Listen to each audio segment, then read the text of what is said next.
महाभारत के 5 ऐसे योद्धा जिन्हें छल से मारा गया था।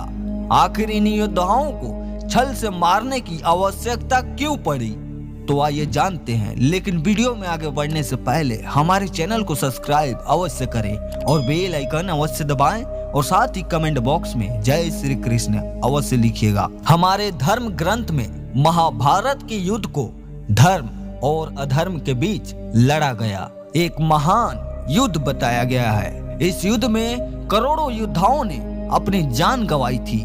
वहीं कुरुक्षेत्र में लड़े इस युद्ध की भयावहता का पता इस बात से चलता है कि महाभारत युद्ध के कारण ही आज भी कुरुक्षेत्र के मिट्टी का रंग लाल है। इस युद्ध में भाग लेने वाले कई ऐसे महारथी, आदि रथी और रथी थे जिन्हें मार पाना आसान नहीं था, परंतु वो फिर भी मारे गए। तो चलिए अब शुरू करते हैं अपना काम डाउन और जानते हैं आखिर कौन से थे वो 5 योद्धा। छल कपट से मारे गए योद्धाओं में सबसे पहले नाम आता है भीष्म पितामह का। महाभारत के युद्ध में भाग लेने वाले सबसे पराक्रमी, शक्तिशाली और बुजुर्ग योद्धा थे।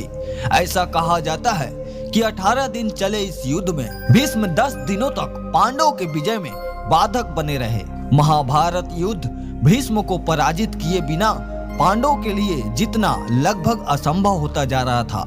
ऐसी स्थिति में भगवान श्री कृष्ण की सलाह पर अर्जुन ने शिखंडी को ढाल बनाकर युद्ध के 10वें दिन भीष्म को अपने बाणों से छल्ली कर दिया। उसके बाद भीष्म ने बाणों की सैया पर लेटे लेटे महाभारत युद्ध समाप्त होने के बाद अपने प्राणों को त्याग दिया। छल से मारे गए योद्धाओं में अगला नंबर आता है गुरु द्रोणाचार्य का। कौरव और पांडवों के गुरु द्रोणाचार्य को महाभारत के युद्ध में हरा पाना लगभग असंभव था। ऐसा माना गया है कि गुरु द्रोणाचार्य को केवल उनका शोक ही मार सकता था, यानी कि उनका पुत्र प्रेम। भीष्म की बाणों की सैया पर लेटने के बाद गुरु द्रोणाचार्य को कौरव की ओर से प्रधान सेनापति बना दिया गया था। सेनापति बनने के बाद गुरु द्रोणाचार्य पांडवों के जीत में सबसे बड़े बाधक बनते जा रहे थे। ऐसे में पांडवों को एक बार फिर भगवान श्री कृष्ण की सलाह लेकर छल का सहारा लेना पड़ा। एक तरफ भगवान श्री कृष्ण ने भीम से कहा कि वो अश्वत्थामा नामक हाथी को मार गिराए और जोर जोर से चिल्लाएं कि मैंने अश्वत्थामा को मार दिया।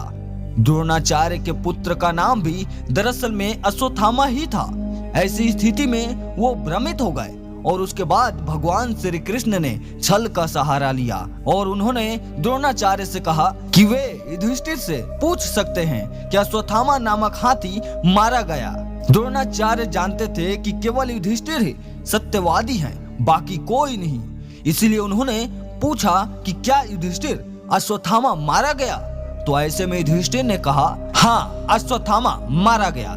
लेकिन जैसे ही वो हाथी बोलने जा रहे थे, इतने में ही भगवान श्री कृष्ण ने शंख ध्वनि कर दी और तभी गुरु द्रोणाचार्य ने अपने शस्त्र त्याग दिए और उसके बाद धृष्टद्युम्न ने तलवार की सहायता से द्रोणाचार्य के सर को धड़ से अलग कर दिया। इसी तरह महान द्रोणाचार्य का भी छल से वध हुआ। अगले ऐसे योद्धा हैं जयद्रथ। जी हाँ, उनको भी छल से ही मारा गया था। अर्जुन के पुत्र अभिमन्यु को मारने वाले में दुर्योधन का बहनोई जयद्रथ का नाम भी शामिल था। जयद्रथ को अपने पुत्र का हत्यारा मानकर अर्जुन ने प्रतिज्ञा ली कि अगले दिन सूर्यास्त होने से पहले जयद्रथ को नहीं मारा तो आत्मदाह कर लूंगा। शाम होने वाली थी और ऐसे में जयद्रथ को मार पाना लगभग असंभव दिख रहा था, क्योंकि सभी कौरव पक्षों ने जयद्रथ को छिपा रखा था। ऐसे में भगवान श्री कृष्ण ने अपनी माया से सुदर्शन चक्र की सहायता लेकर सूर्य को ढक दिया, जिससे चारों ओर अंधकार छा गया। ये देख जयद्रथ समेत कौरवों ने समझा कि शाम हो गई और वो खुशी के मारे जयद्रथ अर्जुन के सामने आ गया। उसके बाद भगवान श्री कृष्ण की माया से आसमान में फिर से सूर्य की किरणें दिखने लगी और कृष्ण का इशारा मिलते ही अर्जुन ने पशुपतास्त्र से जयद्रथ का वध कर दिया। अगले योद्धा हैं अंगराज कर्ण, जिन्हें सूर्य पुत्र और दानवीर कर्ण के नाम से भी जाना जाता है। कहते हैं अंगराज कर्ण को सीधे तौर पर पराजित करना अर्जुन के बस की भी बात नहीं थी। ऐसे में जब युद्ध करते समय कर्ण के रथ का पहिया जमीन में धंस गया और वो अपने रथ का पहिया निकालने लगा, तब भगवान श्री कृष्ण ने अर्जुन से कहा कि यही वो मौका है जब तुम अंगराज कर्ण का वध कर सकते हो। पहले तो अर्जुन ने मना किया, लेकिन भगवान श्री कृष्ण ने गीता का सार याद दिलवाया और कहा, मुझे पता है कर्ण ऐसा योद्धा है जिसे केवल छल से ही पराजित किया जा सकता है। ऐसे में मौका देखकर अर्जुन ने भगवान श्री कृष्ण की बात मानी और अंगराज कर्ण का वध कर दिया। अगले और आखिरी योद्धा जो इस महाभारत के खास मुख्य पात्र थे और वो थे दुर्योधन। जी हाँ, महाभारत युद्ध के अंतिम योद्धा दुर्योधन का वध भी पांडवों ने छल पूर्वक ही किया था।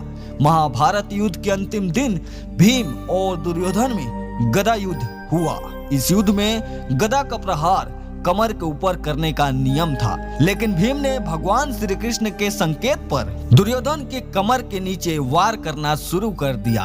दरअसल इसके पीछे भी भगवान श्री कृष्ण की ही छल कपट नीति थी।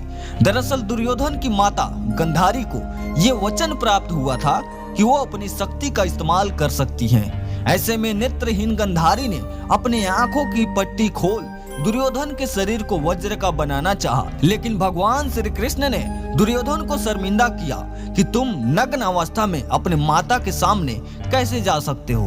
ऐसे में दुर्योधन केले के पत्ते लपेट कर गया। उस वजह से उसकी जांग का हिस्सा और मुख्य अंग वज्र का नहीं हो पाया और भगवान श्री कृष्ण का युद्ध के दौरान संकेत मिलते ही भीम ने उसकी जांग को तोड़ दिया, जिस वजह से अतः दुर्योधन गंभीर रूप से घायल हो गया और इस तरह से छल पूर्वक दुर्योधन का वध किया गया था। तो यही थे वो 5 महारथी जिन्हें छल द्वारा महाभारत के युद्ध में मारा गया था। दोस्तों, आपका इस बारे में क्या कहना है हमें कमेंट के माध्यम से जरूर बताइए और इस वीडियो का पार्ट 2 चाहिए हो तो कमेंट में पार्ट 2 जरूर लिखिए और वीडियो पसंद आई हो तो लाइक और शेयर करना मत भूलिएगा। हम आपको मिलते हैं अगले वीडियो में।